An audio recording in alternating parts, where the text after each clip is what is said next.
안녕하세요. 옥시덴탈과 버크셔에서 웨이 에너지, 그러니까 BHE의 리튬 합적 투자 관련해서 보내주신 질문과 자료들 저희가 좀 자세히 들여다봤습니다. 네, 안녕하세요. 이게 그냥 두 회사가 손잡았다 뭐 이 정도가 아니라 미국의 에너지 미래와도 연결될 수 있는 상당히 흥미로운 움직임이더라고요. 맞습니다.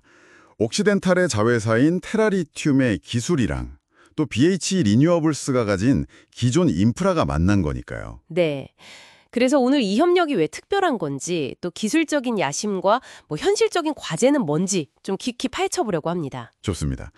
제공해 주신 자료들을 바탕으로 이들의 기술, 목표, 잠재력, 그리고 또 넘어야 할 문제들까지 하나씩 짚어보죠. 좋아요.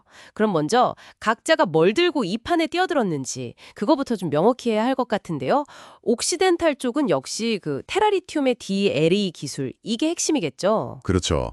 테라리튬의 DLE, 그러니까 직접 리튬 추출 기술인데요. 이게 특허받은 방식이라고 하고요. 기존에 왜 거대한 소금 호수 같은 데 물 가둬놓고 증발시키는 그런 방식하고는 좀 다릅니다. 아, 증발 연못 방식이요? 그거랑은 다르군요. 네, 이건 특수한 필터나 흡착제 같은 걸 써서 염수에서 리튬만 콕 집어서 훨씬 빠르게 뽑아내는 걸 목표로 해요. 선택적으로 그리고 빠르게. 네, 이론적으로는 물도 훨씬 적게 쓰고 탄소 배출도 줄고 리튬 회수율도 99% 이상 가능하다 이렇게 주장하고 있죠. 석유화학 쪽 강자인 옥시덴탈의 기술력이 들어간 셈입니다. 그렇군요. 그럼 BH 리뉴어블스는 어떤 강점을 가지고 온 건가요? 그냥 땅만 빌려주는 건 아닐 텐데요. 훨씬 중요한 역할이죠. BHE는 이미 그 캘리포니아 솔트노스 지역에서 지열 발전소를 10개나 운영하고 있거든요. 그것도 수십 년 동안요. 네. 거기서 이제 발전에 필요한 뜨거운 염소를 엄청나게 끌어올려서 쓰고 다시 땅속으로 주입하고 있어요. 그 양이 분당 5만 갤런이나 됩니다. 와, 분당 5만 갤런이요? 네. 근데 이 염수에 리튬이 아주 풍부하다는 건 이미 알려진 사실이었고요. 그러니까 BHE는 리튬 추출에 필요한 원료 공급 시스템 하고 기본적인 인프라를 이미 가지고 있는 거예요. 아, 그러니까 BHE의 기존 지열 발전소가 리튬 추출을 위한 어떤 사전 작업 역할까지 하는 셈이네요. 리튬만을 위해서 새로 땅 파고 시설 짓는 거랑은 완전히 다르겠군요. 바로 그겁니다. 그게 이 합작 투자의 제일 흥미로운 지점이에요. 다른 신규 프로젝트들은 부지역부부터 환경평가, 인프라 구축 이걸 다 새로 해야 하잖아요. 그쵸. 시간도 돈도 많이 들죠. 근데 이들은 기존 자산을 활용하니까 시간, 비용, 그리고 환경 영향까지 줄일 수 있는 잠재력이 있는 거죠. BHE가 예전에 자체적으로 리튬 추출을 시도했던 경험도 있긴 한데 아, 맞다. 그런 얘기도 있었죠. 네, 근데 그게 크게 성공하진 못했거든요. 그래서 오히려 이번 파트너십이 더 중요해진 측면도 있고요. 그렇군요. 과거의 경험이 이번엔 좀 다른 결과를 낼지 지켜봐야겠네요. 그럼 이 합작 투자 구체적인 목표랑 지금 진행 상황은 어떤가요?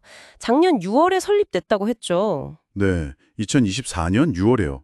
지금은 BHE의 기존 지열시설 부지 안에서 테라리튬의 DLE 기술을 실제로 테스트해보는 파일럿 프로젝트가 진행 중입니다. 파일럿 프로젝트요? 네, 이게 내년 2025년 7월까지 계속되고 데이터 분석은 2026년까지 계획되어 있어요. 근데 상업 생산 목표 시점은 2026년으로 접혀 있던데요.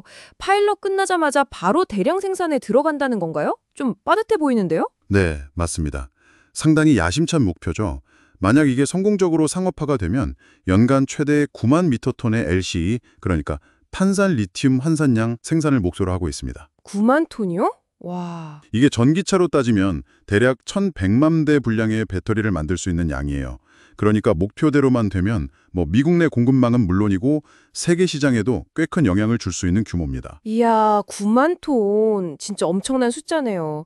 이게 실현안 된다면 정말 게임 체인저가 될 수도 있겠는데요. 근데 단순히 생산만 하는 게 아니라 기술 라이센싱 사업도 생각하고 있다고요? 그렇습니다.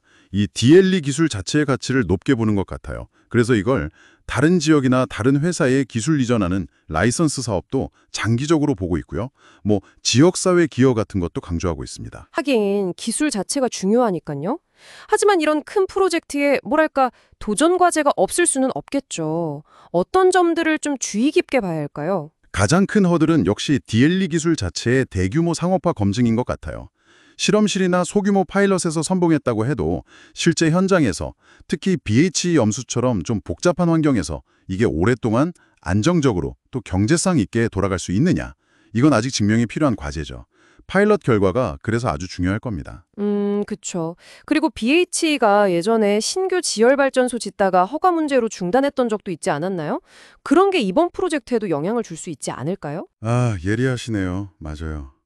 예전에 BHE가 송전망 연결 문제나 허가 지연 같은 것 때문에 새로운 발전소 건설을 보류한 적이 있어요. 이번 리튬 프로젝트는 기존 발전소 부지를 쓰는 거라 완전히 같은 문제는 아니지만 그래도 변수는 있겠죠. 네, 캘리포니아가 또 환경 규제가 워낙 엄격하잖아요.